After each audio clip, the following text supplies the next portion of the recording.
नमस्ते दोस्तों। आपने देखा होगा अक्सर कि आप बहुत मेहनत कर रहे होते हैं और आपको जीवन में इतनी सफलताएं नहीं मिलती।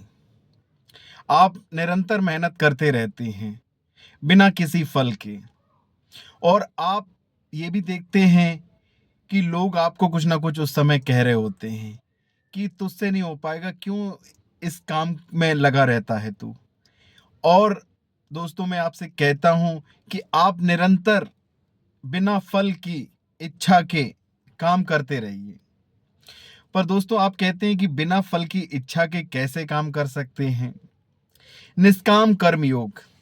भगवान कृष्ण गीता में एक जिक्र करते हैं निष्काम कर्म योग, कि आप बिना फल की इच्छा के जो भी काम करते हैं वो डायरेक्ट मुझ तक आता है और मुझ में ही लीन हो जाता है।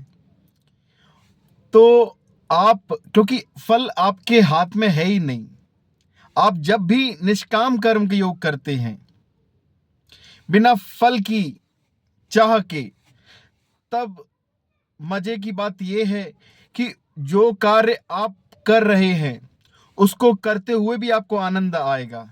निष्काम कर्म योग आपको अगर आपके जीवन में भी जानना है कि आप कर रहे हैं या नहीं, तो एक साधारण सी बात से आप जान सकते हैं कि आप जो भी काम कर रहे हैं उसमें आपको आनंद आएगा।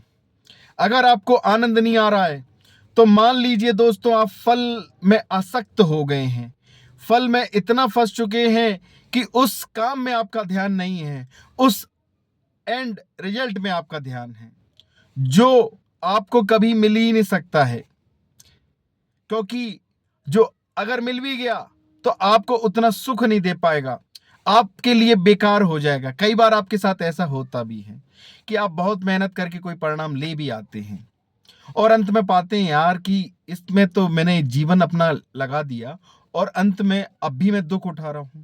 मतलब करते हुए भी आपने दुख लिया और आज आपको जो प्राप्त हो गया उसमें भी आप दुख ले रहे हैं।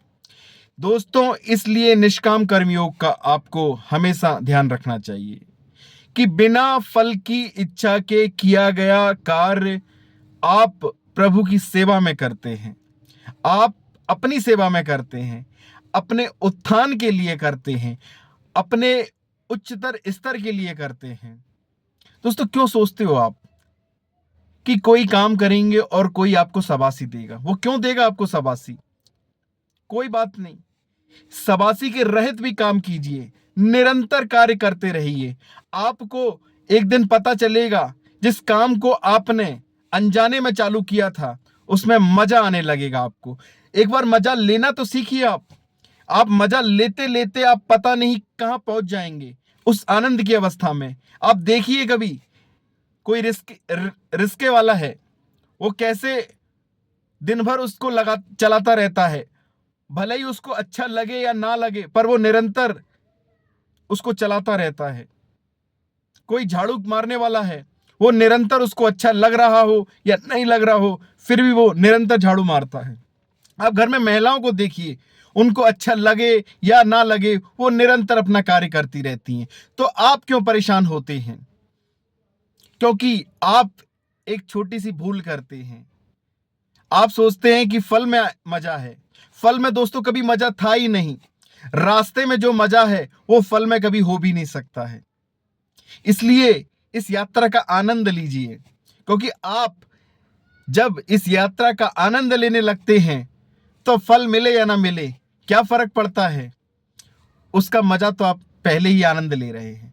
काम करते हुए कभी भी आपको यह महसूस नहीं होना चाहिए कि आप कष्ट में हैं, कि आपको जीवन में यह कैसा कार्य मिल गया है। आपको जो भी और जिस अवस्था में भी हैं, आप उस कार्य में लगे रहिए निरंतर, चाहे जो भी हो जाए। आप ऐसे ही जब काम करते रहेंगे तो आपका जो सर्वोत्तम रूप होगा वो आपके सामने आ जाएगा और आप आनंद से भर जाएंगे। बहुत बहुत धन्यवाद दोस्तों।